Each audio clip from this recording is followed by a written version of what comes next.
Well, good afternoon and good evening. Today, let me, on behalf of Center for European Studies and also on behalf of your Monnet Centre of Excellence for EU Studies in India, welcome you all to this panel discussion. This panel discussion is about understanding EU-China dynamics.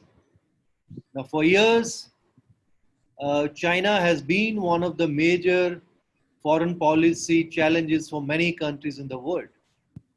And now with the rising India-China tensions, there is a lot of interest in China. It's not just only about India-China relations, but how China is actually dealing with other major powers, with the US, with Europe, and also with the regional countries, with Iran, within South Asia, and the countries within Asia. And to understand this, we have a very solid panel today.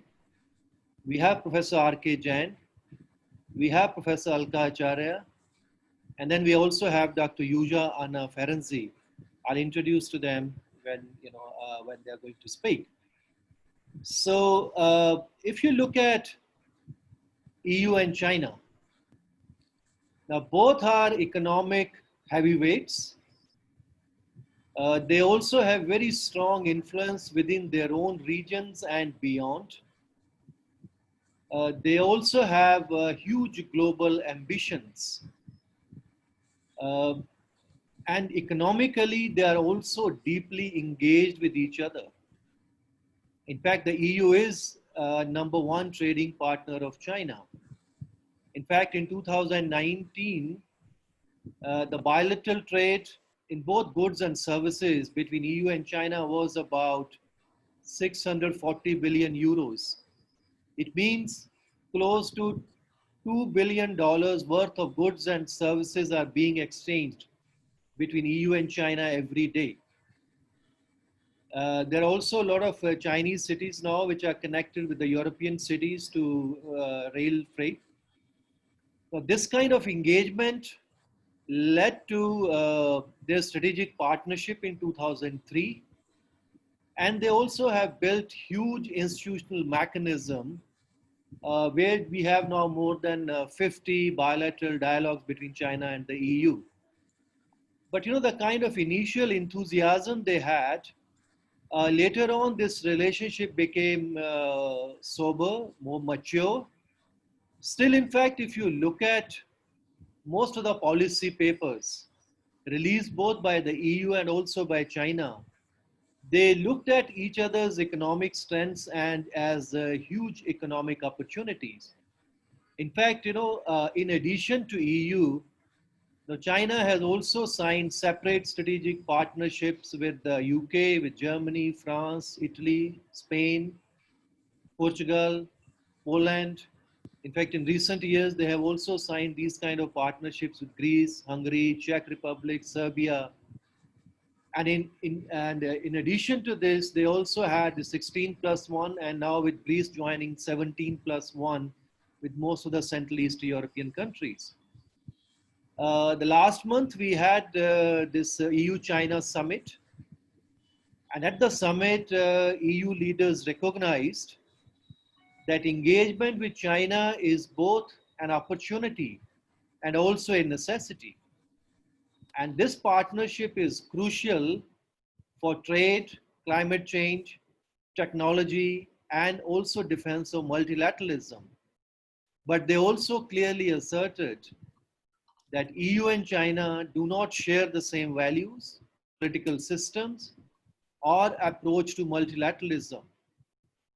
In fact, in its earlier strategy paper on China, EU clearly recognized China as an economic competitor and also a systemic rival, which is promoting alternative models of governance.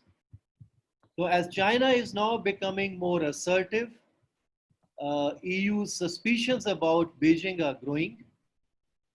In fact, the EU's approach towards Chinese BRI, Belt and Road Initiative, is also changing, because initially EU focused more on the development aspect of the initiative, because EU always supported integration, regional infrastructure initiative, and they looked BRI more favorably. In fact, they also established EU-China connectivity platform in 2015. Some of the countries like Italy, Greece, Hungary, they still fully support the initiative. But few others, they have recognized advantages, but they have also shown certain concerns. Now, when China started dividing Europeans, buying a lot of infrastructure facilities, and also started investing in key technology companies, and EU policymakers have now woken up to the reality of Chinese influence within the continent. So in 2019, they also came out with its own Europe-Asia connectivity strategy, which was also partly in response to Chinese BRI. They have also established partnership with Japan. In fact, recently, the EU foreign policy chief, he asserted that the China is getting more powerful and assertive, and its rise impressive, but it also and triggers respect. But there are also many questions and fears. He in fact favored more robust strategy for China, which he argued uh, will be reached with better relations with India, Japan, South Korea, etc. But if we look at historically, uh, by China, Europe was regarded as a group of countries where they feel that they have no fundamental conflicting interests. If you look at 2003 Chinese paper on EU, or even in fact, very recent, I saw some of the editorials in Global Times. They still feel that they do not have any fundamental differences with Europe. Uh, Although in fact, the Europe has been very careful not to be part of any EU, any kind of China-US geopolitical struggle. In fact, Foreign Policy Chief Joseph Borrell, he in fact even said that following Frank Sinatra, we Europeans have to do things my way. But within few days of this assertion, they actually established a dialogue on China with the US. Now the EU's ambition is becoming more geopolitical, but to what extent it's really want to play that role in Asia and also with China. Now, there are many issues, including COVID-19, Hong Kong security law, South China Sea, market access, you have subsidies issues, illegal technology transfers, cybersecurity threats, human rights. So all these things, there are certain concerns within the EU. In fact, under German presidency, the summit meeting with all the 27 European heads of the states with the Chinese authorities, so that has been postponed. At the last EU summit, but this is a very complex kind of relationship. If you look at the statement, of course, in this summit, they did not come out with any joint statement, or even the roadmap was not really agreed. But if you look at the statement from the EU, the headline was defending EU interests and values in a complex and vital partnership. So it means what they consider is this is a vital, but this is also complex, but at the same time, this is also a partnership. So they are not really looking as an adversary. So to understand all these complexities, what kind of complex relationship EU and China has, and what is really does it mean for us in India, we have three excellent speakers. We'll start with Professor R.K. Jain. He is, as you know, he does not need any introduction. He is one of the leading experts on Europe in India. Till recently, he was with us with the Center for European Studies. He was also the first Monnet chair in India. He is also author or editor of more than 24 books. I mean, the last book came out was about changing Indian perceptions about the EU, and I'm sure many more are coming. And he has also been, teaching EU foreign policy in JNU for last, I don't know, many decades. And this was one of the topic he was always students were very keen to learn about EU and China. So if may ask Professor R.K. Jain to begin this discussion, how Europeans have looked at, because we are not really just looking at headlines, but the person, I mean, in all these speakers, they have been following these relationship for decades. It's not something they have just started following yesterday or reading something about EU-China only today. So if what your initial thoughts on this relationship, and how is it changing, and if it's changing, then in what direction? First architect. Thank you, Gulshan. In my opening remarks, I'll just make 5 brief points. I think we have to recognize and appreciate that the relationship with China, the European Union has spent the maximum amount of its political energy, capital, as well as financial resources than in any of its other strategic partnerships around the world. And in fact, it is the only country with which the European Union has come out with 7 strategy papers. And in recent years, some of them came out after every 2 or 3 years. This was entirely because of the, as you highlighted, the substantial political importance. But more importantly, the economic weight and importance of China in the European Union's thinking, and the weight it had. The other dimensions of the strategic partnership we find is the very broad bandwidth of intense engagement. In fact, China has been a kind of a demandor, always demanding more and more engagement, more and more dialogues. And it has always been willing to engage, though of course, what the net outcome of that engagement is, of course, a different story.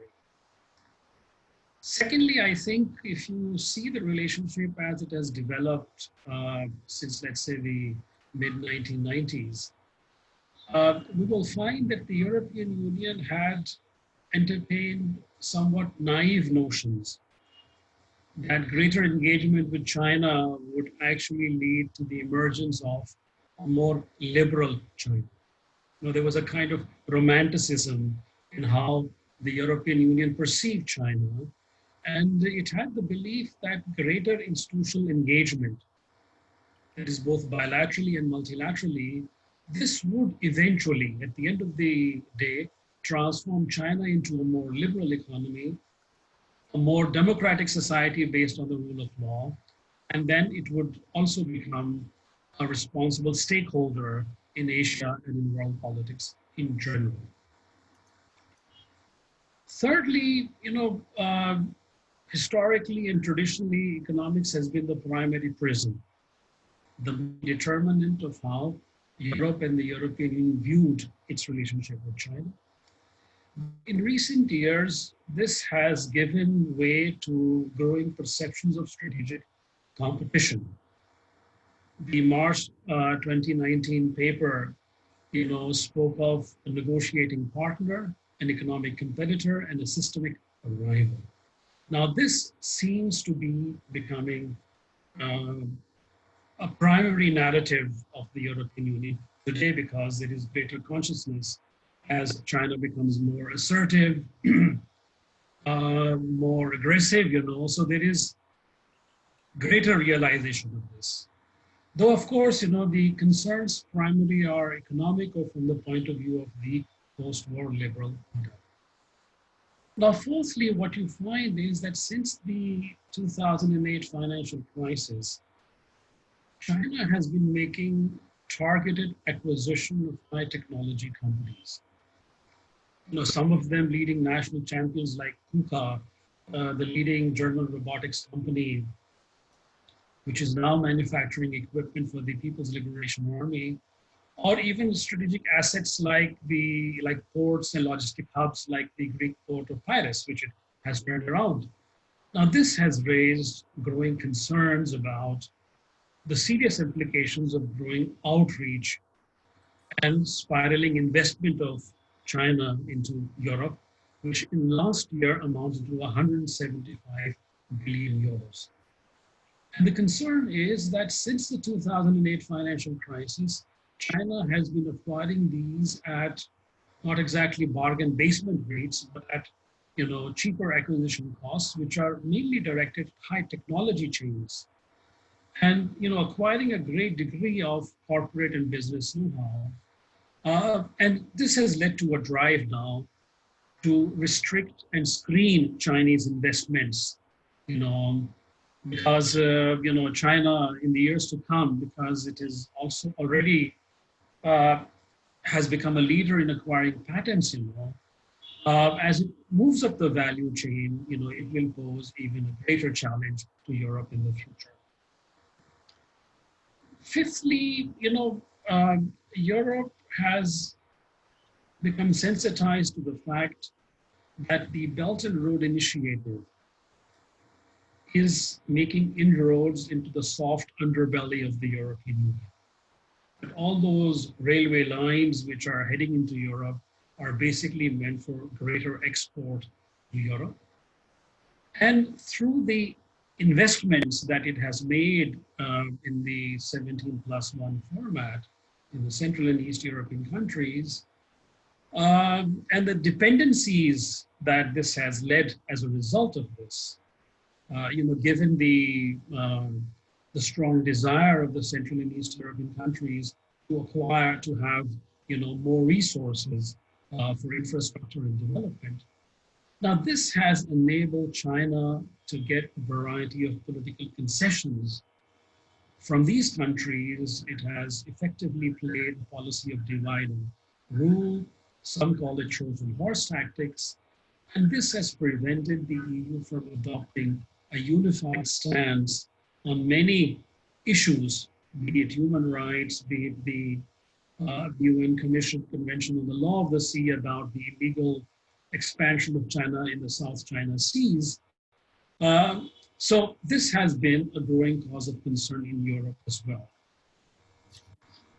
Finally, the Europeans realize that as the post-war liberal international order is under great stress and strain, that its rosy aspirations or expectations that China would one day become a responsible stakeholder, that has not borne out. In fact, what has happened is that after the 2008 financial crisis, as the Washington consensus has suffered heavy damage, so its fundamental philosophy of capitalism, free markets, liberal democracy, that has been challenged by China, which in fact has become the greatest normative challenger to the post-war liberal order. So what is happening is that China is offering an alternate vision of a new world order, which is going to be driven by market authoritarianism, illiberal values, or state capitalism and political authoritarianism. Let me stop with my opening remarks here.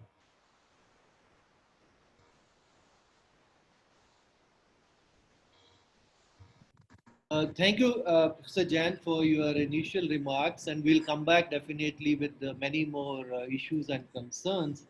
So, what you really kind of brought is that Europeans have invested into this relationship, but this relationship is becoming now more difficult, complex, and the narrative is slowly changing. But we'll come with more details. Now let me invite now our speaker from Europe, Zsuzsa uh, Anna Ferenczy. She, in fact, she is author of a book which came out last year, EU, China, and the Limits of Normative Power by Edward Alka. I met her at the Raisina Dialogue, and she was actually supposed to come and discuss her book in our center, but that time, because of I think university closure, something, that did not materialize. But I'm glad that today, and she kindly agreed to participate in this discussion. She was associated with the Free University Brussels, and she was also for a long time political advisor with the European Parliament. And she has been author and consultant and doing many more things. So, Zsuzsa, could you just now tell us from Europe and the person who is really following this relationship for many, many years, how do you really look at this relationship, not just purely, from few headlines in the last few weeks or months, but actually over long years, what kind of relationship Europe really looks with China. And I also would like to announce that this meeting is being recorded. Yuja.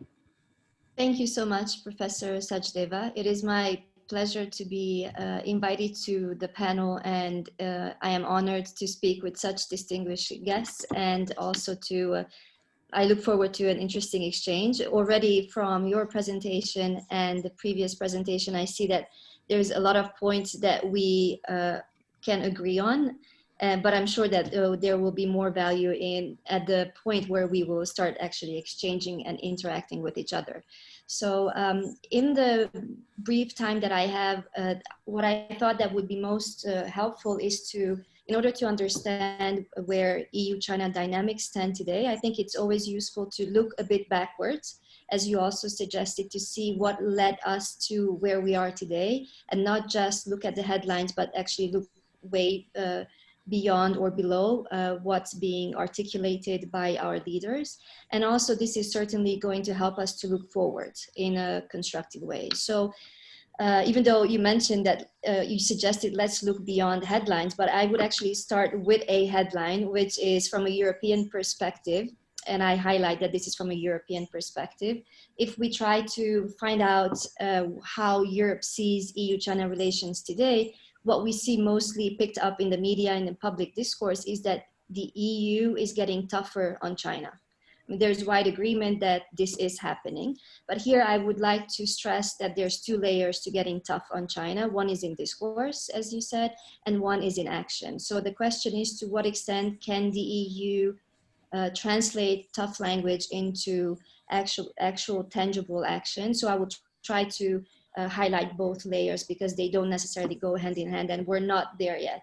So for the EU, when we say that it is getting tougher on China, this entails that there is a growing consensus inside the European Union among member states that there's a need to rethink the EU's approach to China.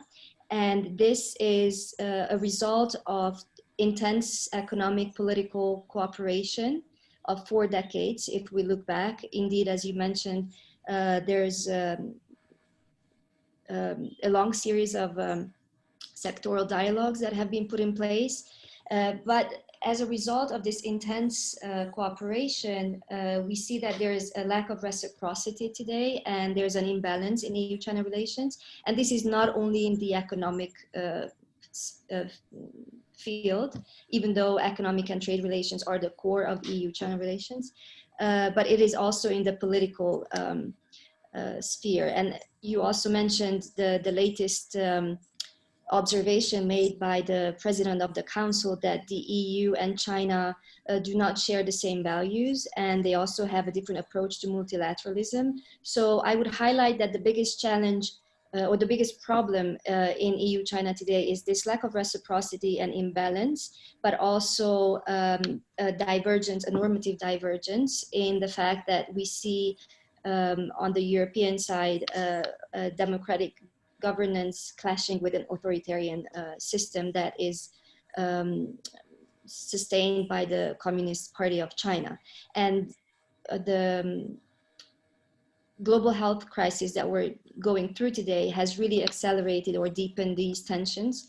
And currently we see that there is a bigger struggle between these systems, because actually, and this is not new, but what China has been doing with becoming more assertive and more present in the world and in Europe, has been trying to shape the discourse. And I think this is a very big challenge, not only for Europe, but for the Western democracies that try to uphold the existing liberal world order, that China is trying to shape the discourse of human rights and in the political sphere in a way that promotes this alternative model of governance that was mentioned through a reason why the EU labeled China a systemic rival. And what is interesting most recently with the coronavirus, we see that China is also putting forward the Health Silk Road concept, which is not entirely new, because I think it was already in 2017 that President Xi Jinping used this term in Geneva when they signed a memorandum of understanding with the WHO, with the thought of improving the countries that are involved in the Belt and Road Initiative. So they are actually, I mean, the Chinese leadership is unearthing this concept to promote this alternative concept. And this is part of the challenge that Europe has recognized as a result of this intense cooperation.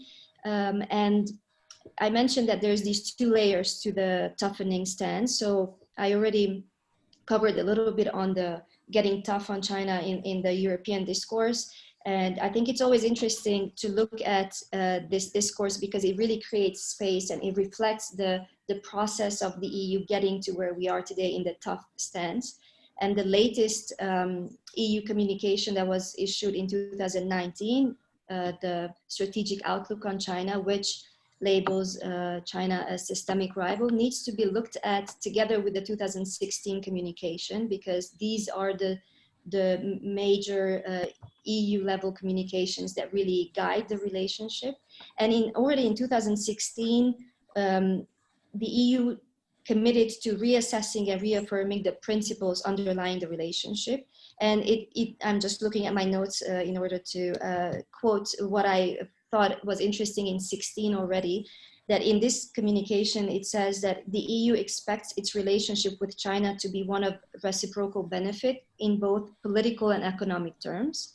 And more interestingly, it also says, or rather it condemns China's authoritarian response to,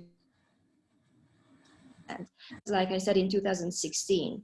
And then came the 19 strategic outlook that reinforced this tone.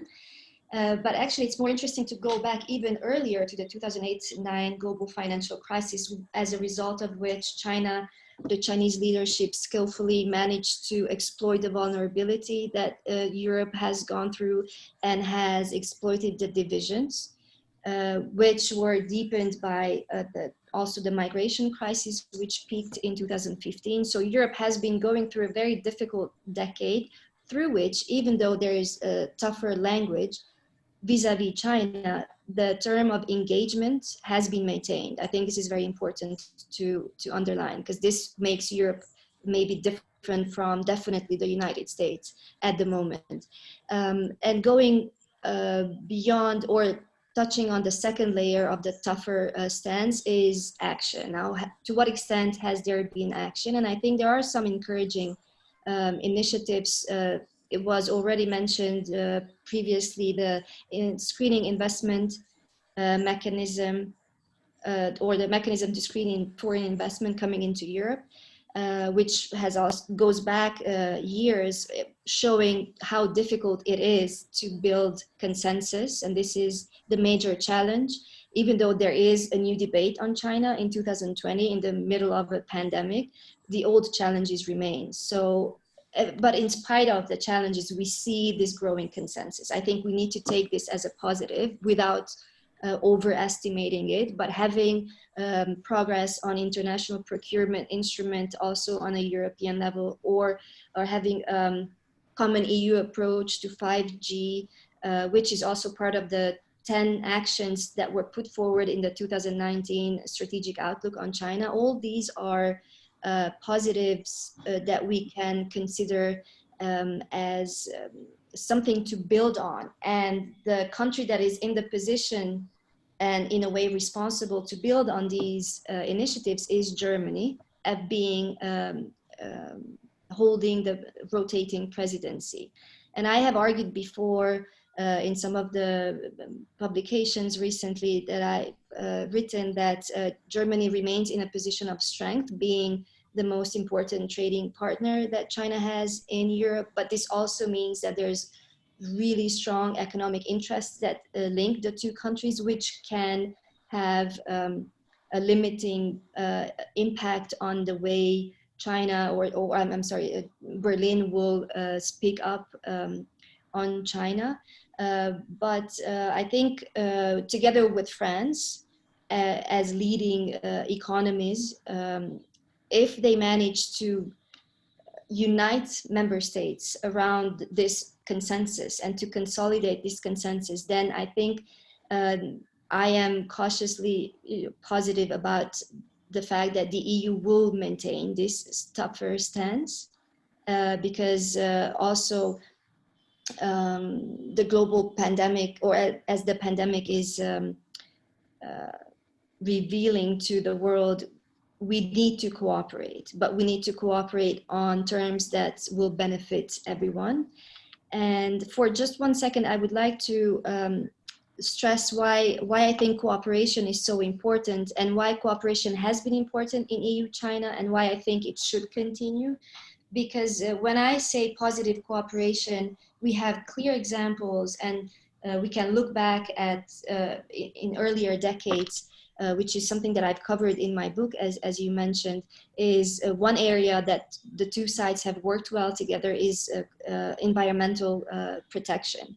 And this is something that has facilitated China's embracing some of the international standards in environmental protection that has led to benefit the lives of Chinese citizens. So access to water or waste management or the protection of biodiversity. These are important areas where the EU has contributed to China's development as a result of close cooperation, because China has realized that it needs such expertise. Of course, Chinese leadership does not want to be lectured, does not like to be told what to do, but if the EU sets a good example, which it has in this particular field, then it facilitates cooperation. Looking forward, I think this is very important to keep in mind and to believe that there is something that we can be proud of in the EU, because we have managed to cooperate in the past, and I believe that we can continue to do so, but we have to have strength to do so and to be ambitious and to be strategic, because this is something that I liked very much speaking about the US-China relations, that it's not enough to get tough on China, we need to be strategic. And I think this goes also for the EU. Being strategic should include maintaining cooperation and engagement, but at the same time being able to equip ourselves to defend our interests and values with a view to our national security. So there are certain specific areas where we need to be very cautious and very ambitious. But I believe that with the German presidency and with this position that was voiced or is voiced in Brussels by EU leaders, that we need reciprocity, we need mutual respect, we need to make sure that this is maintained. And so I think I will stop here.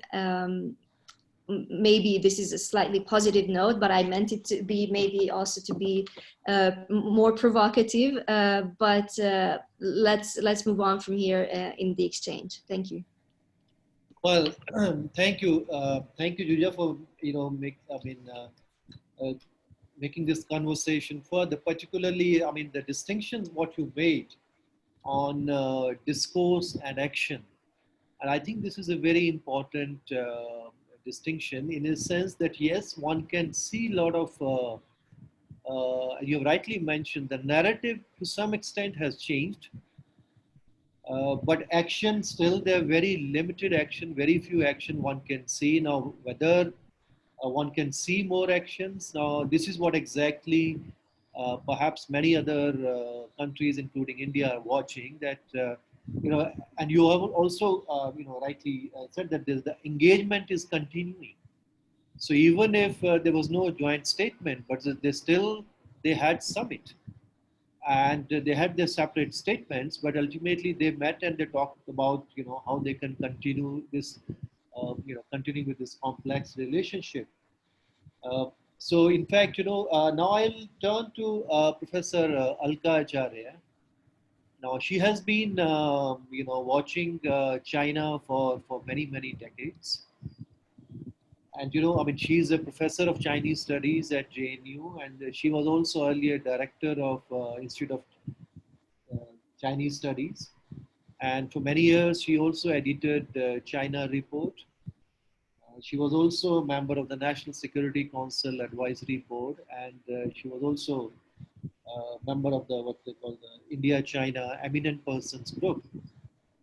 And the book she has written, apart from many other things, about India and China, which was politics of incremental engagement, and she has co-edited 50 years of India-China. Now, you have looked at this relationship. How do you really? Yes, I mean we have heard from two, three interventions about how Europe looks at China, but how China has looked at Europe and how they would like to kind of manage this relationship, where certain narrative, as I think is becoming clear from these interventions, that there is some change in narrative as far as Europe is concerned, and Europe is trying to play slightly more geopolitical role. This is what the ambition is. But what kind of geopolitical role really they play when the major players like US is also involved in this, and as in fact, the way EU, China, EU, US dialogue on China is there, that US is trying to bring EU into that kind of geopolitical struggle which is going on in Asia.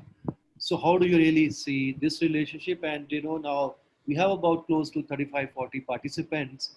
So after this intervention, I mean, either you can raise your hand or you can just write your question or comment in the chat box, which I will try to ask that from the respective speakers. So over to you, Alka.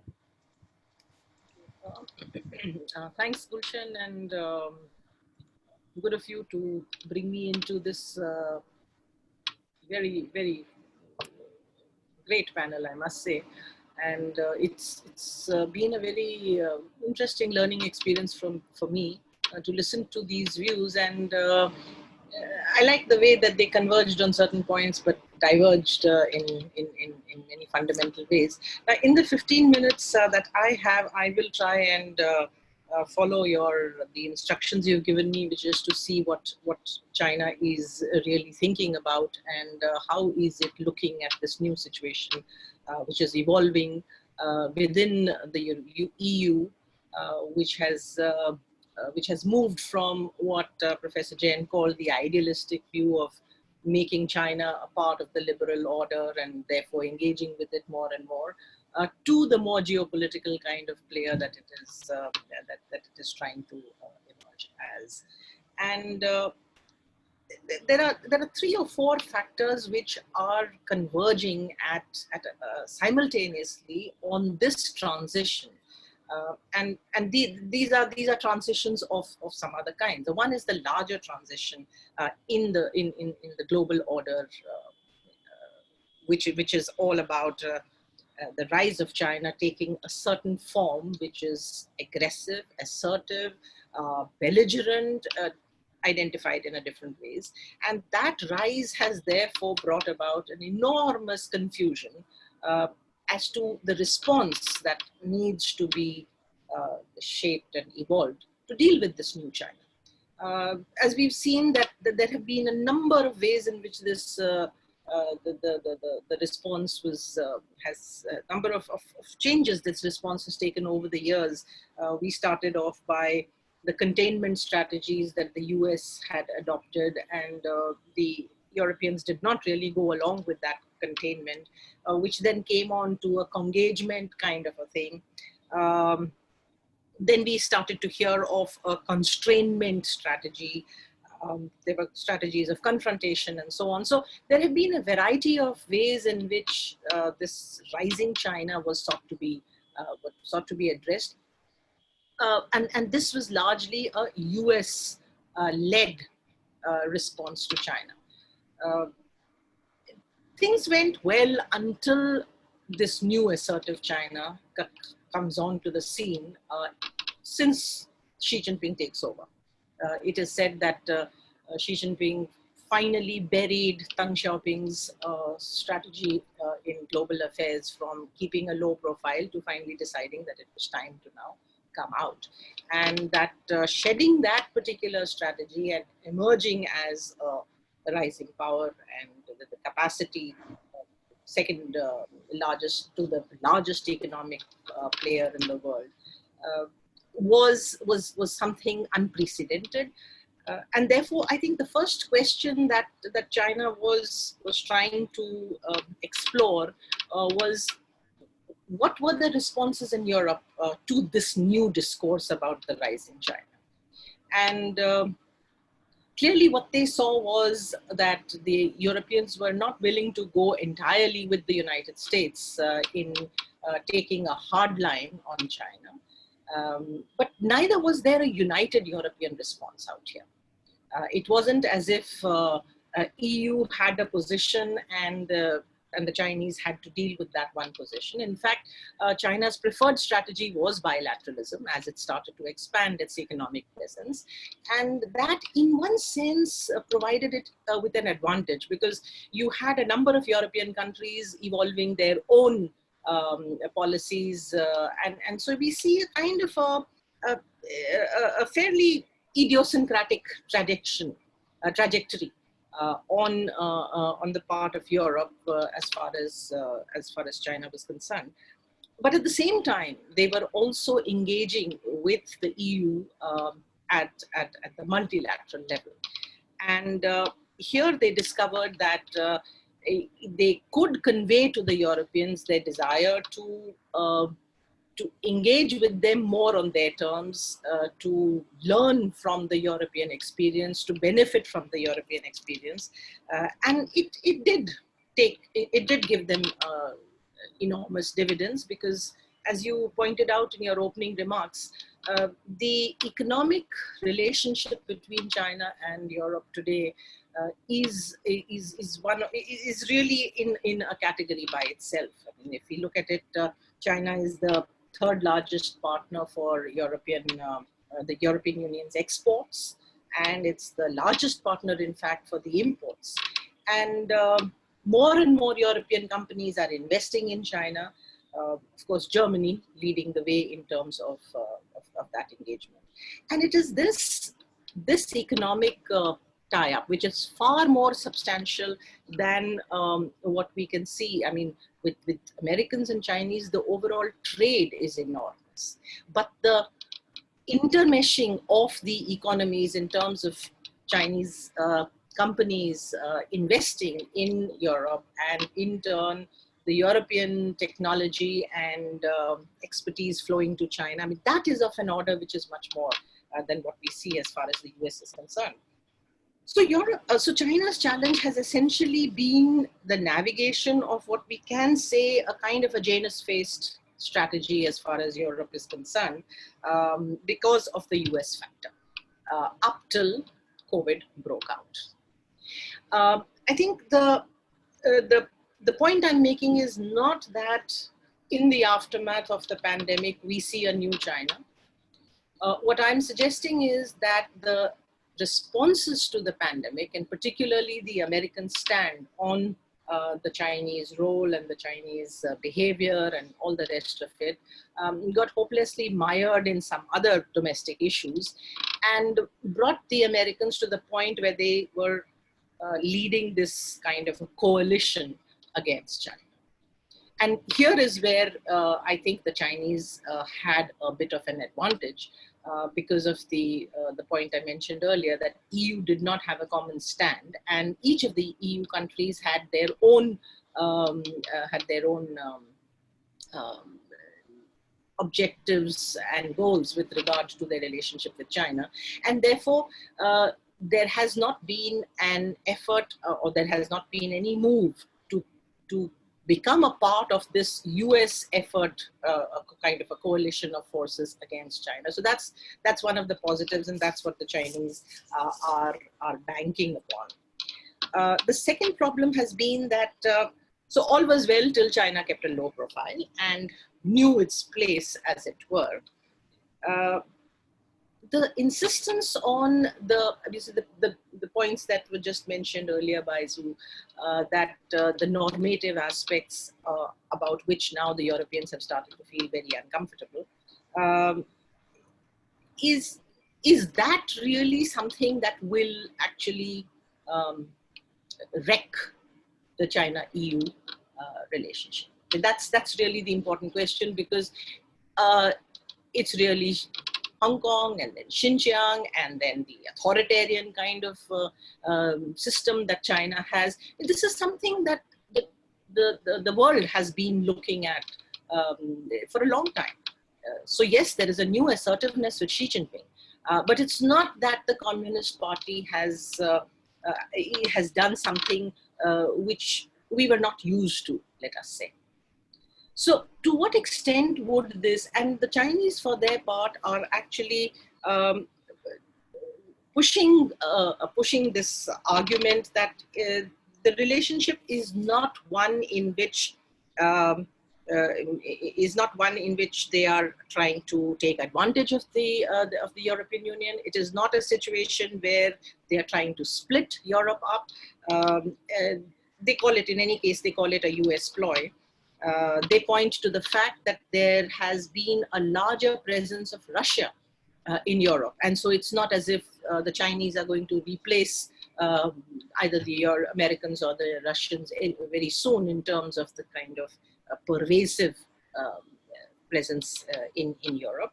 And increasingly now they are stressing their role as a stakeholder in Europe's development, and look at it in terms of a win-win partnership. So this is how they are. If you look at the Chinese writings, they are consistently highlighting how the Europeans are misreading the PRC's global aspirations. There is an interesting difference between the way in which the Americans and the Europeans have formulated their assessment of the China challenge. Now, for the Americans, China is a strategic rival, but the Europeans have termed it as a systemic rival. The Chinese have picked on this, and they do insist that the Europeans, the world does not have anything to fear. China is not going to be hegemonic. So there's this one part of that discourse of China which is consistently put forward before the Europeans as well.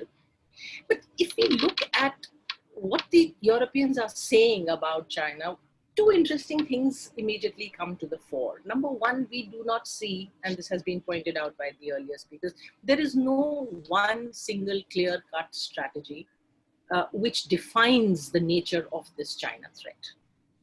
And this is again something that you see most of the leaders in China picking on, that they highlight the fact that it is the American factor and the American hostility and animosity, because they can't cope with the fact that China is becoming such an important player in the world, and that is leading to all the other complications. Most of the European writings, while some will pick on the normative factor or some will pick on the Chinese assertiveness and so on and so forth, we don't see a very, unlike the American, we don't see a clear-cut strategy, in which you see it's a kind of the discourse from Europe is a kind of a mix. There is a lot of rhetoric involved. There is talk of a geopolitical conspiracy, of course. There is this whole rhetoric of the anti-authoritarian communist, the authoritarian nature of the Communist Party, and the way in which they are suppressing human rights and so on. But it's not something that you can take as a kind of a strategy in the sense of a short, medium, and a long-term goal to dealing with China. In the meantime, you have this entire economic intermeshing in which the Chinese are looking at the post-COVID situation as an opportunity where they may be able to bring some balance back to the European-Chinese relations. Contrary to many expectations, the Chinese seem to be bouncing back from the COVID disasters. They seemingly getting their economy back on track, and this is something that that the Europeans will need to come out of their own economic. So essentially, what I'm saying here is that trade is no longer just simply an economic matter. It is obviously a political matter. The Americans have led the move to build this coalition in which you do not see Europe participating. We have a whole lot of severe economic challenges facing the world. And frankly, the Chinese are also banking on the fact that the Europeans do not see the Chinese as playing a destructive role in the economic sphere as such. And that is something that they want to continue to build on. They also realize that outside of the transatlantic alliance, you have a large swath of countries in Asia and Africa, which are not looking at China as the destructor of the globalized economy. So I'm not going into those aspects which are like how a country is now strategizing as to how to reduce dependency on China and so on and so forth. The point fundamentally here is this, that from Chinese perspectives, it is the economy which is going to provide the basis for rebuilding what they see as a temporary kind of disjuncture in Europe and China's ties. Will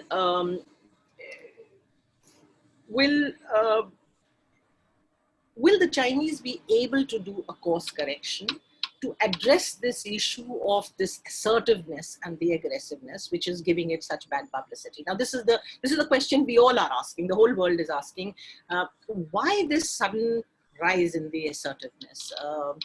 And I would say that independent of the COVID and much before the COVID, so it's really with Xi Jinping that we see this new China taking on a far more assertive kind of a role. And it also has to do with the fact that it is the American and the Chinese relationship which has contributed to the Chinese taking up positions in ways that they hadn't earlier. A simple thing like the South China, and these are the last 2 points, and I'm going to close. If we take, so we'll keep the India-China equation out for the moment, although when we look at the whole assertiveness picture, we see that it's taking a war, there's a war with India, there is assertiveness in the South China Seas, it is picking quarrels with Australia, it's telling Canada where it gets off, and of course the trade war with the United States. But the question is that, if we take simply the South China Seas and we look at, in 2019, a record number of patrolling by the United States takes place. And so the Chinese writings over 2019 were all questioning why the Americans were becoming so active and so aggressive in the, so they were asking the Americans. So as far as the South China Seas is concerned, a great deal of their posturing is also to do with the fact that the Americans are also making increasing inroads out there. So the first question is this, that will there be a course correction? Will this aggressive wolf warrior diplomacy be seen as something which is counterproductive, and will they therefore try to moderate that kind of a stand? And the second question is that when we look at the hard issues which is between the Europeans and the Chinese, which is essentially about the investments, about the to take the example of the whole question, then would Europe disengage? Would Europe also then try to, what's that word for it, decouple with China? Now that is something that the Chinese believe is not possible. They point to the Brexit situation. And here is where we have seen some rather opportunistic writings also on the part of the Chinese. I mean, I heard a fascinating discourse on how the Chinese believe that the euro and the yuan could actually offset European concerns about the pound. And so, of course, with Britain now being totally dependent on the Americans, and they see Boris having caved in to American pressure again on Huawei. The situation is not so clear in Europe. The British themselves believe that it will take them at least up to 2027 to completely remove Huawei from the scenario. So in conclusion, I'm going to say that these economic engagements and the kind of inroads that the Chinese have made into Europe, Western Europe is still eventually their destination. The Belt and Roads are all leading into Western Europe. And the nature of this intermeshing of the economies makes China what some scholars have called an accidental European power, and that China also has enormous stakes in Europe. And if the fight with the United States is going to last beyond Trump, whether he is in or he's out, but if that lasts longer, China would look to keep their EU relationship far more stable. And I think there will be a much greater effort made by them to ensure that this disengagement does not take a stronger turn. So I'm going to stop there. Thank you. Oh, thank you, Alka, for in fact, giving us something very useful perspective from China, how they are really looking at Europe and what we call the accidental European power. So the kind of engagement,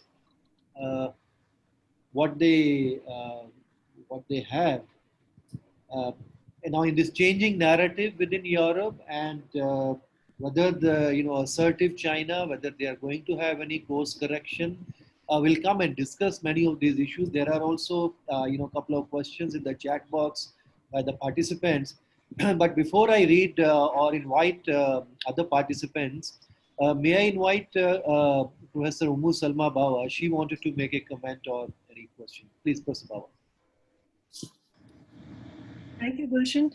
Let me first thank all the three panelists for, putting across your points and giving us this framework to engage today. There were three takeaways from me, and with that framing, I will then, put a couple of questions. I think a very good, important question to ask is, are we entering an era of a new Cold War? Why do I say that? Because it has got all the material of the Cold War we saw in the past. The actors are changing. We have the Russia out, but we could replace that with China at this point. The standoff with America, the whole G2 is getting played out in a way that which will impact every actor in town. So if that is a new Cold War, obviously all the elements of engagements are partially there, but the instruments to remove a very important part, which was the edifice in the Cold War, was the institutional mechanism to manage trust deficit. That's off. There's an absence of trust today in town between all the players. That's the first thing that came to my mind. Second, from the takeaways I got from all the three of you, was we see a difference in the changed leadership and capacity among all the three critical actors, though this discussion is focused on EU and China, but I mean, you can't talk about it without bringing America in. It is the elephant in the room over here. Often that would be the word used for China, but I think that's the elephant. I think in terms of changed leadership, American reluctance, European capacity is down. There's a new strategic geo-commission, commission over there. And China's assertiveness, as Professor Acharya pointed out clearly, Xi Jinping has decided this is China's moment, right? It's also about extending himself in office, which is a new trend one can see around the world. Putin extends himself in office. So, if there were limited terms in Chinese leadership, that idea has been jettisoned, right? So this is almost like a president for life, going back to Chairman Mao, which totally changes the dynamics. It's kind of some kind of, it's not only imperial, but I think some kind of reanointing themselves as the new, the gods on earth, so to speak. But also a third point over here is this whole normativeness, because Ferenczy, you've talked about it in your book. there's a lot of talk about the normative, and normative is used as a couching, as a language to couch all other things. So Europe was in a delusional trap, one could say, Professor Jain has pointed out, talking about this normative issue. But I think China has also played along, Alka, in trying to somehow project that it was buying into all of this. So if that is the kind of, scenario we have, I would ask you, going ahead from this point, one big thing which is evident, what the pandemic has done is it has brought out a lot of, what we call as whispers in the corridor out into view. This trusting in Europe, which was said, trusting on China too much, is out in the open. BRI is out and open. This whole health Silk Road investing is out and open. And the decoupling is being talked about. But the question is how much can you do the decoupling? You can't change. But definitely looking at some of the leading important developments, the issue of security and trust in respect to the whole 5G clearly shows that Brussels and the member states, Alka, you were saying they were not talking in coherence. I think there is a subtle shift which has happened over here. I don't think it's going to be business as usual, but I'd like to push each one of you to ask states may articulate one thing, but do they have the capacity to come on board and really go through with it? So for Professor Jain and for Susanna, I would like to ask you is, how do you see the EU coming through, fulfilling, the statement with action, and what would it really need to do to make it happen? For Alka, I would like to ask, in what way would China prevent this downslide from happening? It is the largest, it's coupled into that economic partnership. This decoupling would be extremely painful for China. It has to prevent it at all cost. And that platform where it could manage Europe vis-a-vis the US seems to have been slowly lost, at least in the last 1 year, since the China strategy came out, with the EU talking of a systemic rival. That's far more greater than saying a strategic rival. I think there is a huge paramount shift in Brussels looking at China. So how is China reading into that to not lose this partner? Thank you, Gulshan. Thank you, Professor Bawa. Now there are a couple of questions. Before you could start answering, one question is from Preksha Shetri. She is actually a PhD student in our center. She's working on EU and China. So what she's saying is that the EU's ambitions are, is becoming more geopolitical. In this context, her question to Professor Jain is, in what ways China is a threat to a geopolitical EU? And in the same context, her question to Professor Alka Acharya is, in what ways is a geopolitical EU with strategic ambitions a threat to China? This is her question. And then there is another question which Swati would like to ask. If she would like to ask, then she can ask herself. Swati, are you hearing?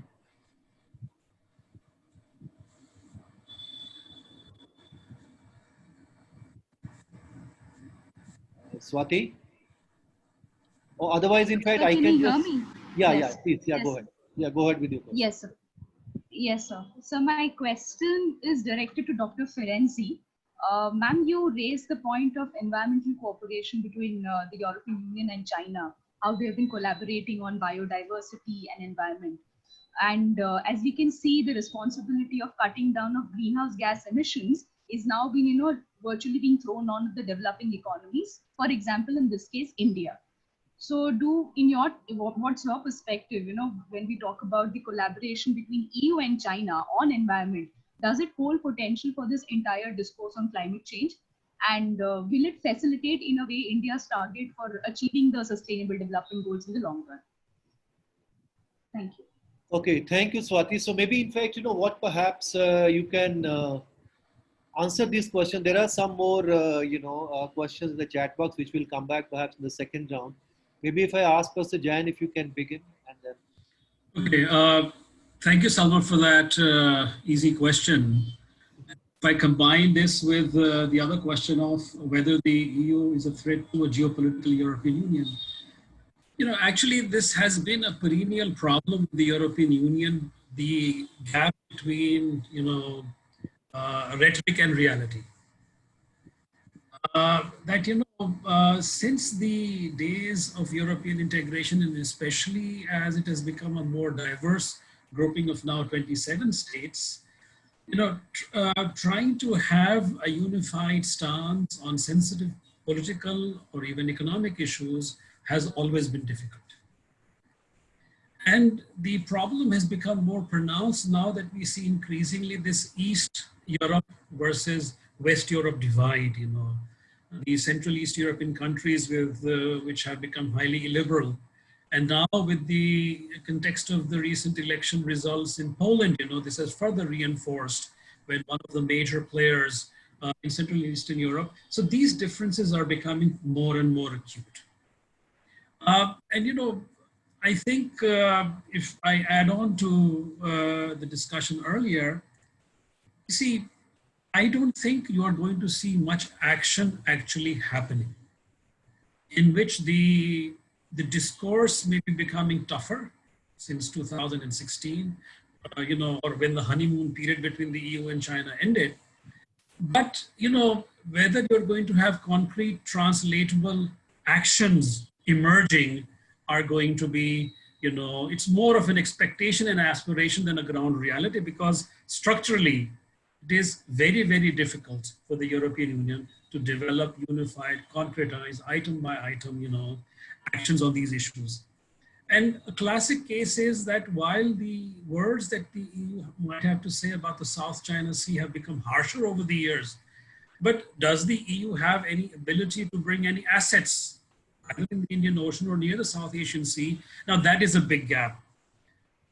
2 years ago, I was having discussions in the German Foreign Office, and they said, okay, people in the defense ministry clearly said, we have no asset, to make available to this region.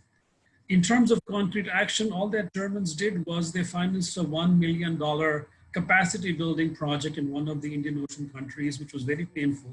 But beyond that, the interest has waned. So frankly speaking, this is a genetic problem with the European Union. The second thing I think we have to keep in mind is that over the years, let me just cite what Borrell said, that, he admitted that the EU is not naive about China, but at the same time, China continues to be vital to Europe's economic health. Now, what that basically means, I think the expectations that the Germans, as they have the current presidency, that they might be able to deliver, I think is a fond expectation. You can expect the Germans to deliver on domestic EU agendas, like they have done with the current revival plan, But on external issues, you see the Germans have the biggest stake in maintaining high trade, selling cars to China. That is very important for them. And because of this fundamental constraint, you're not going to see the Germans taking any strong attitude, They have always been mild towards human rights violations and other issues. So my bottom line is that I do not see the European Union, because of its very substantial and growing economic ties, which have been going on for decades.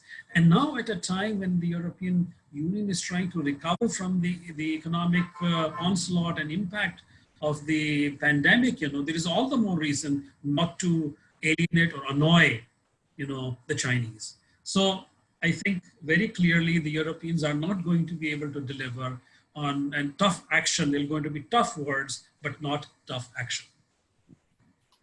Okay, so only tough words. Yuja, do you agree with this? There's only tough words, or there is some action coming from Europe? And the other questions which were asked from you. Well, I would say that largely I agree that tough narrative and tough discourse is always much easier to maintain than tough action. Right. And this is what we have seen, but you also yourself explained why this is, because we have to remember that this is the European Union. This is an international organization of 27 sovereign states that they all have their interests, different capacities, different histories, different culture, when it comes to shaping their own policy vis-a-vis China. And every single country, from Germany, which is the largest, to the least relevant when it comes to the economy and economic exchange, which is Central Eastern European countries in the 17+1 platform, even though this has clearly been seen in Brussels as a tool to further divide the EU, which has led to a lot of Western leaders to really condemn the 17 countries, now 16 or 17 countries, for getting closer to China, while they have maintained their really strong links with Beijing. So I think in terms of business. So I think this is a very good indication that the EU remains, the old challenges remained, as I said before, even though we have this new debate on China. And because this is a structural problem, it's not going to go away.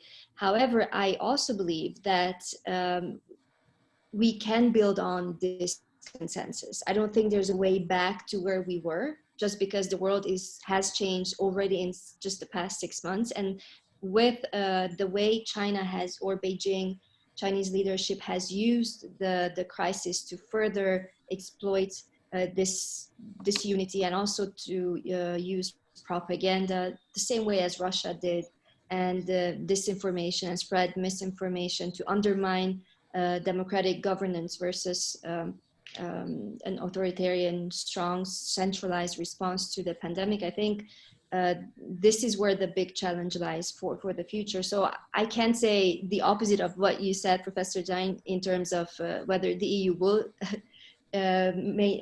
succeed, but I do think that it will maintain this approach.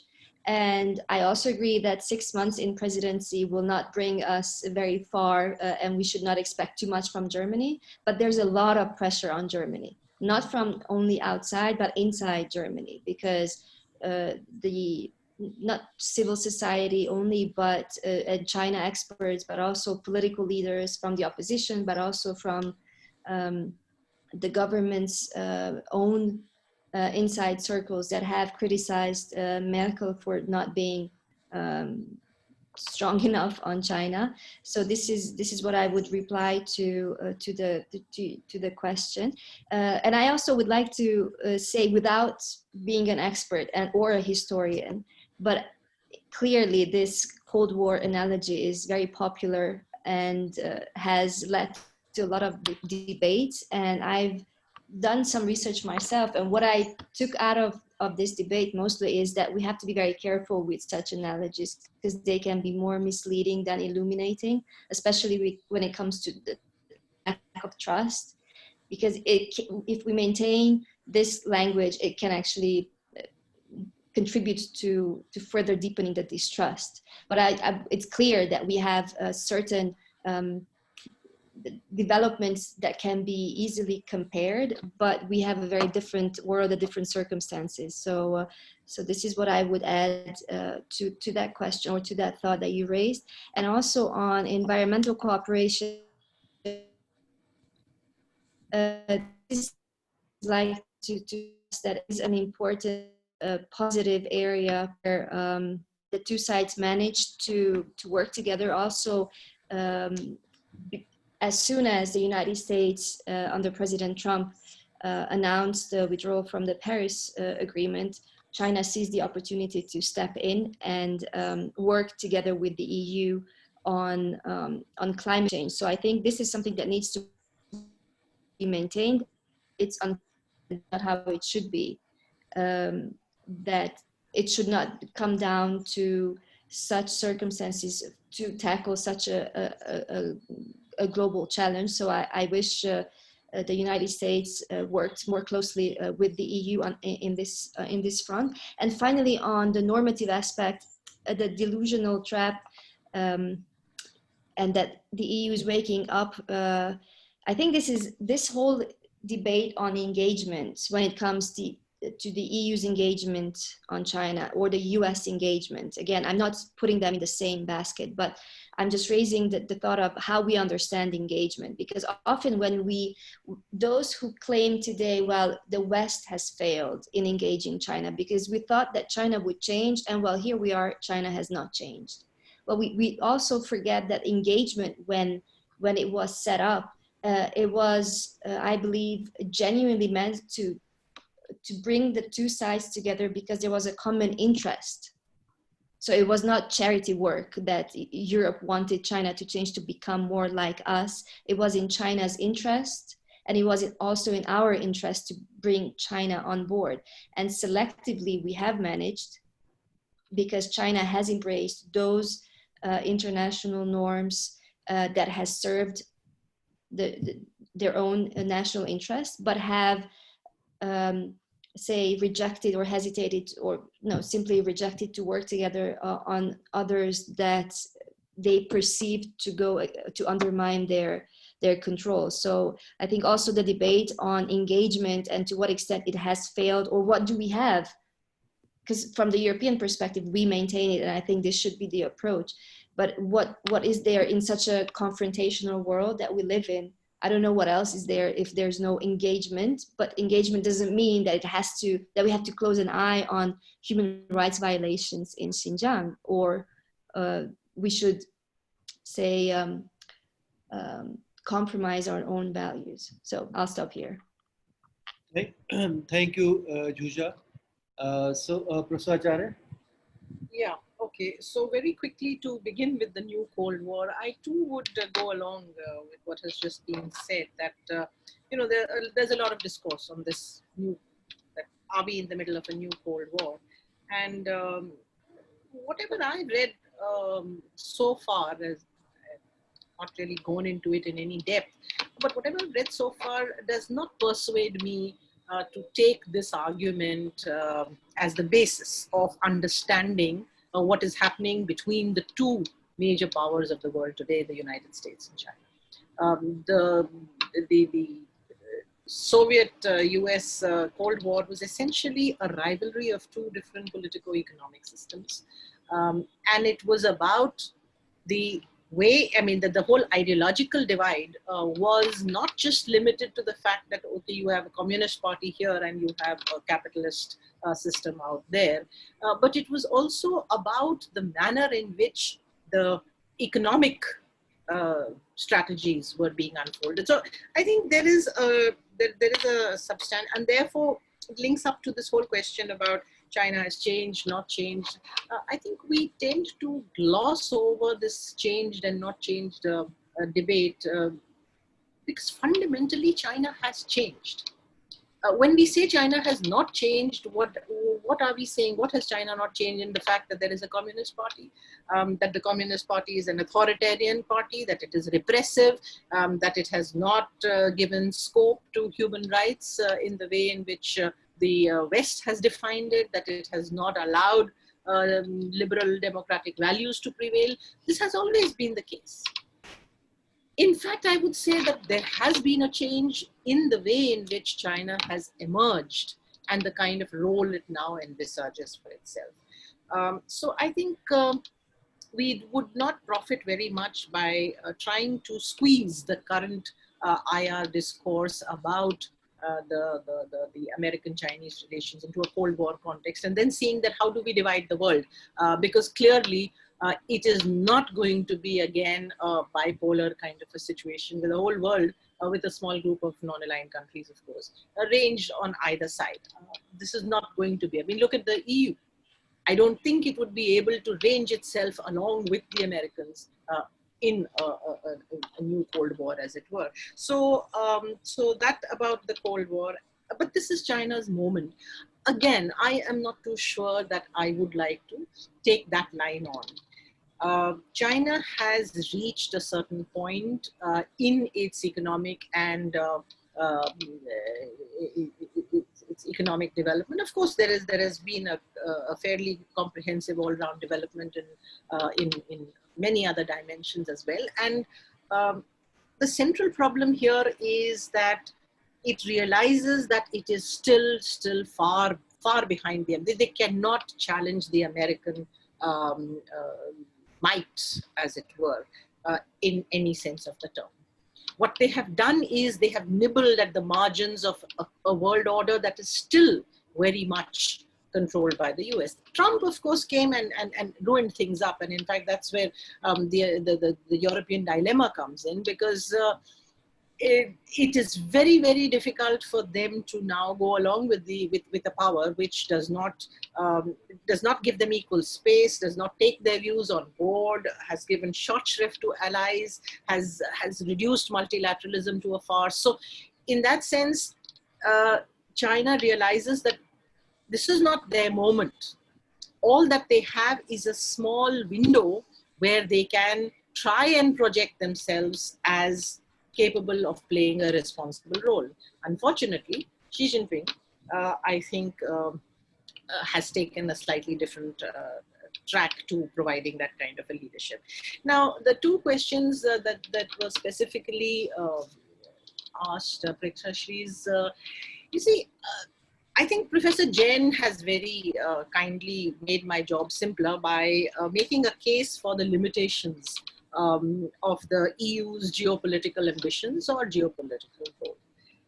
In fact, if you look at the Chinese discourse, it is largely about how the European Union, well, not the Union so much, but Europe as an entity has declined steadily in both hard and soft power.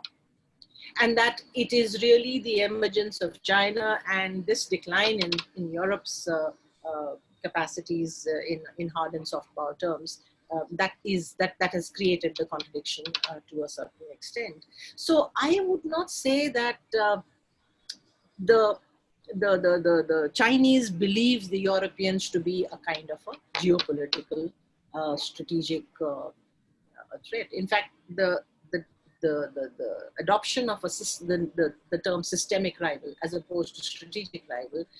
Selma, you were saying that it's far more serious, and I would say no, because a systemic rival is somebody you can still live with. You may not have much to do with it, you may want to distance yourself from it, but you can accord a systemic somebody who has a different system their own space, as long as they don't interfere with yours. And of course, you have the right to take positions on what you believe are not the right things, or what goes against your values and so on. But a strategic rival becomes ipso facto one which you have to defeat or be defeated in turn. And therefore, that strategic rival concept becomes much more problematic for the Europeans. They do not see China as a strategic rival in that sense. And therefore, I feel that in their assessment, Europe would be maybe making stronger statements, which they will protest about. They might talk in terms of decoupling, but there is a different reality which is running the show on the ground. And you saw them making a very strong statement about the national security law and how they would they opposed this by what the Chinese had done, but no action, no sanctions were announced, no economic kind of measures followed. So in that sense, I think that this peculiar situation that Europe finds itself in is how to maintain their identity, their role, their traditional role in world affairs, without really seeming to have gone off the moorings. The Chinese are sitting pretty in many ways. I don't think that they seriously believe that the decoupling is going to be carried through, which it might dent the situation to a certain extent. But in the meantime, they are taking their own measures. It is very interesting to watch how the Chinese are preparing for a possibility of greater countries trying to decouple and how they are strengthening the domestic economy. So I think I'll stop there, but I'll just like to touch upon Khalindra Das's question here, where he says that why has not the EU gone into an alliance? And that's precisely what I was trying to say, that the EU will not enter into an alliance to contain China, because that is not their currently their framework within which they are operating. Okay, I'll stop there, Gulshan. Yeah, thank you, Alka. In fact, there are 2, 3 more questions in the chat box, and but this will be the last round. Maybe, and there are Mr. Nazir Ahmed. He's from Afghanistan and he is doing PhD in our center. He would like to ask a question. Yeah, go ahead, Nazir. Thank you, sir. Thank you so much. Good evening to everyone. It was can you speak a bit louder? We can't hear you.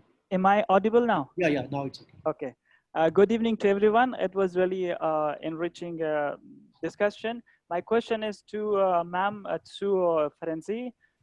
As you mentioned, ma'am, that it is not enough to be tough on China, but it is important to strategically defend our interests and values. At the same time, India, EU have common interests and values, but we do not see a strong relation between the two as compared to the relation between EU China. So my question is, how do you see the cooperation between EU, India, and the future, particularly after COVID-19 and the current EU-China problem? Thank you. Okay, thank you, Nasir. In fact, there are 2 or 3 other questions. One, maybe Professor Jain would like to perhaps react to this. This is from Simant Bharti from University of Warsaw. So he's basically asking about impact of India-China tensions on India-EU strategic partnership. And then there's another question from Ajay, who is also doing PhD in our center. Impact of China on the impact of Chinese expansion through BRI within Europe and how Europe is trying to kind of react to this. And the third, anyway, was from Mr. Khanindra Das, which I think Alka has already kind of touched, but anybody else can also answer. So these were the kind of broad, questions which I picked up from. So now, in fact, in the last round, depending on whatever you want to react so far, whatever the discussion has taken place, maybe I ask start with Susanna Zsuzsa, if you could, wrap up whatever discussion so far has taken place, and what is your overall reaction? Yes, thank you so much. I think it was a very interesting exchange, and I have learned a lot, keeping in mind that we actually have, we come from different parts of the world, and I think the way we perceive things is so important in also the way we relate to each other. So the way we see EU-China relations from Europe is for how India sees relations with China. I think the two of us can work very well together. Also, this relates to the question that was raised on EU-India, because I think the headline that captures the way EU sees the relationship with India is that we are natural partners, and we've seen this picked up again also in the latest summit. And I think both both the EU and India are in the process of, in a way, rethinking their approach to China. So I think this is a good moment to work together to see how we can support each other. And I think Europe should continue supporting India's role in the region, because what brings us together is that we share the same values, which cannot be said about EU-China relations. So there, I would say that this is looking more positive for the future when it comes to EU-India relations. So this is what I would like to add at this point. Thank you. Professor Jain? Okay, about the impact of the India-China conflict on EU-India relations, I think even before we had this face-off in June, China was in the background when the EU came out with its 2018 strategy towards India. So what has happened is that on the conflict, they said, well, dispute should be settled peacefully, but more concretely, I think what you will see is that 2 things. One, that as we are in a very turbulent world, the European Union is increasingly looking towards cooperation with like-minded partners on upholding the both multilateralism as well as a liberal world order. But actually, what you do find, secondly, is that the European Union has neither the political will nor the military capabilities to make any concrete difference in our difficulties with China. Also, in the sovereignty issues we have on the China-Pakistan economic corridor, there has been no meaningful EU statement about that. So we must be realistic, But what has actually happened is that there is a broadening of dialogue with the European Union in the context of recent changes. This is definitely a positive development. So on the broader multilateral issues, we are going to witness a growing number of conversations which have considerably widened and deepened in recent years. But of course, the constant challenge is the challenge of implementation. How much can you really bring to bear, But at any rate, growing conversation, growing interaction, wider dialogue. I think though it is mostly bilateral, but this high level economic dialogue that we have now accepted at the July summit, is a welcome change. About the second question on the BRI, while the Chinese have made some, minor adjustments in the principles because of the growing criticism about the BRI, it's a debt trap and so on and so forth. But I think given the limited capabilities of the European Union to make funding available to member states, for infrastructural development, especially those in Central and Eastern Europe, or the 17+1 who are not yet members of the European Union, they are going to look increasingly towards China. But of course, the Central and East Europeans also realize that Chinese investment has been far below the expectations. They have not measured, while trade is increasing, but Chinese FDI into the region has not been increasing substantially. Now, whether the Europeans are going to be able to do anything about, how China is acquiring major assets like ports. China now owns 10% of Europe's port capacity. But the problem is, if you see the story of the turnaround they have done in the Piraeus port in Greece, is actually quite significant. And the concern is that all of this capacity, all the railway lines are ending in Europe. And Europe is going to emerge as a major, export destination. All those trains which are going into Europe, they are becoming fully loaded from China, but how full are they going? Returning to China is, of course, a different story altogether. So I think, the BRI is going to continue. And, but of course, the Chinese are going to carefully look at the economic viability of many of the proposals. And, in what ways does it benefit their overall strategy of increasing their exports to the European Union?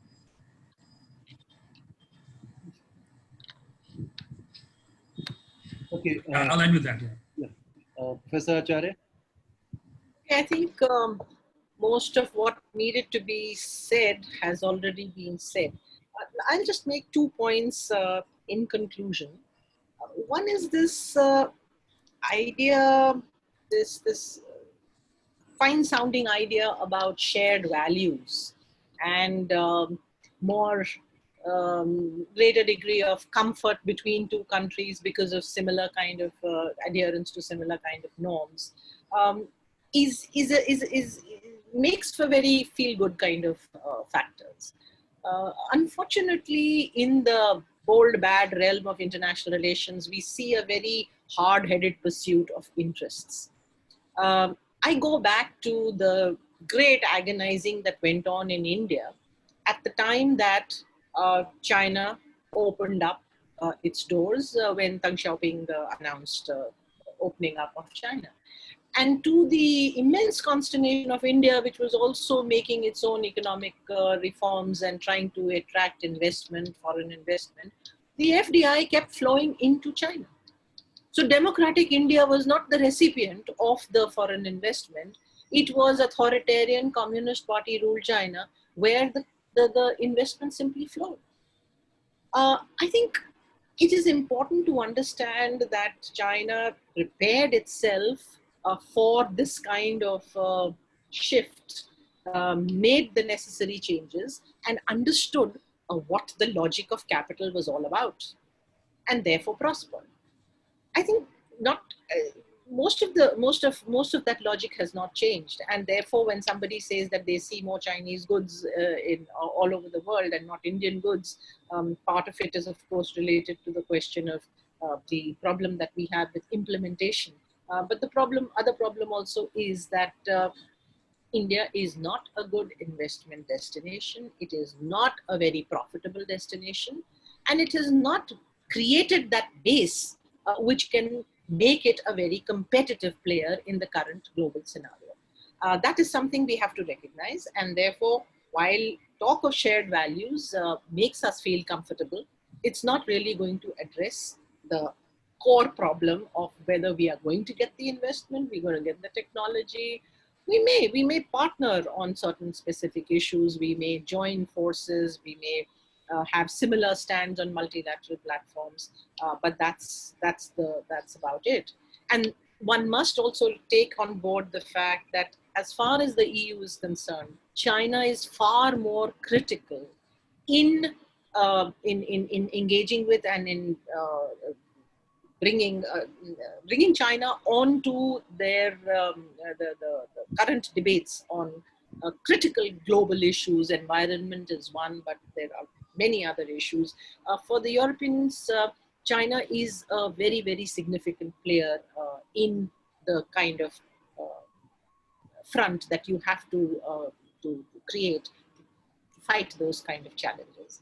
So the India-China conflict, unfortunately, one has been now looking since mid-June. Worst case scenario, you have India and China actually going in for another clash. I doubt whether there are going to be very strong kind of stands taken across the world. Everybody's going to say, stop fighting, you solve the problem through dialogue and discussion. Nobody is going to jump into this fray. It'll be between China and India.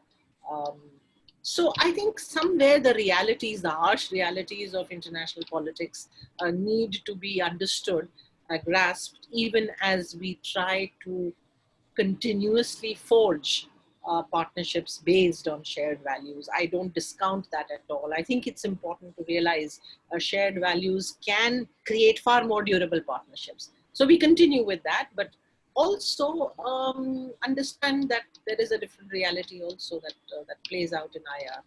Thank you. Well, thank you all, panelists, and also everybody else who has participated in this very rich discussion. Now, we started, this discussion to understand China, EU, or EU-China dynamics. In the beginning, when I said it's a complex, I just picked up this word from, the way the EU-China's summit statement was there. But in fact, from the discussion what we had today, this is really a complex relationship. And some of the takeaways from this discussion I have, one is that, of course, the world is changing, which is absolutely nobody can deny. Now, within this changing world, whether China has changed or not, now there are still, we do not have any conclusive kind of, discussion here, because at one way, as Yuja was mentioning, that, Europe was hoping that China will change, but it hasn't really changed. So now you have to live with a very different kind of China, but the engagement is very, very deep, and particularly economic engagement is really deep, which is important for both the partners, and these two are important economies of the world. But as Professor Acharya has mentioned, that China has changed. In what way this change is, one has to understand. And similarly, Europe is also to some extent changing, where the way the European Union used to function. but a very, very incremental change. Is it only rhetoric, or it's to some extent also one can see in action? Now, as Professor Jain has also again pointed out that the way the whole European project is, it's very difficult to get some concrete actions from the European Union. Now, in this kind of scenario, but one thing is quite clear, that the narrative about China in Europe is changing. Now, when we, India and the European Union, as a close strategic partners, to what extent we can really use this, and there are I mean, there are values which are closer between India and the EU, which clearly EU leaders are saying that they do not share those values with China. So when India shares certain values with EU, and then the narrative about China is changing in Europe, of course, even if there are no concrete actions, can we use that changed narrative in Europe to some of our advantage, or it's just pure I would say comfort that yes, Europe is also saying something critical about China. Is this enough, or you can really expect something concrete uh, from China? But it's also becoming very clear that you can't really hope too much as far as EU is concerned between India and China. The kind of the relations we have. So you have to manage your own relations the way India has to manage with its own complexities. But to some extent, the kind of narrative and other things which are changing in EU, we have to find some ways. How do we really use it?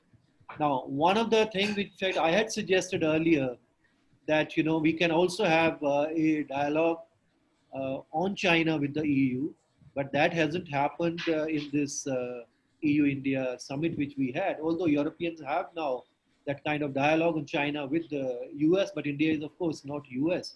In fact, we didn't even start a new dialogue on connectivity, which was also quite expected, because that also perhaps would end to, in a sense, give a different kind of signal to China. Maybe I do not know what was the reason, because that also hasn't happened, which would have been quite, I think, sensible outcome from the way both India and EU has its own ambitions about connectivities. But here we are. So this is a kind of complex relationship in which we are trying to understand, and still we haven't understood fully, I guess. So the task really for us is keep following what is happening between EU and China, and try to understand from both sides, from the Chinese perspective and also from the European perspective, and what best we can really get out of the way changes are taking place, and how we can even strengthen our relationship more with the European Union. So thank you everyone participating in this very, very useful discussion. Certain things are definitely become clear. The one, about, BRI, which I have been following for quite some time, there was a question about, to what extent this has been impacting EU-China relationship. Yes, European policymakers are becoming critical about BRI. But again, in fact, even in today, which we released, International Studies of a Journal, there was an article written by two Europeans about European perceptions about BRI, and what they have, with all the data and other things, they have been able to kind of come out with the finding that now Chinese impact is still very, very limited within Europe, and the kind of investments China has made so far, even in the periphery of Europe, still it's not really going to make any major dent in the policy making, even in those countries. Forget about the poor countries within Europe. Yes, at one point of time, of course, Europe was the destination of BRI. But now, in fact, I think BRI is also expanding. It's not just only Europe, one can find also into many other directions in West. So things are evolving. We have to continuously, perhaps, monitoring and evaluating, and seeing what things are happening. So thank you everyone for participating in this discussion. Hopefully we'll have another discussion next week on something very important topic dealing with Europe. Thank you to all the panelists, to Zsuzsa, who was participating from Europe, and Professor Jain and Professor Alka, Acharya, and everybody who has participated, either ask questions or otherwise those who have been listening. Thank you so much. We'll meet next week, hopefully. Thank you. Thank you. Thank you for having us all. Thank you. Yes, thank you. Thank you.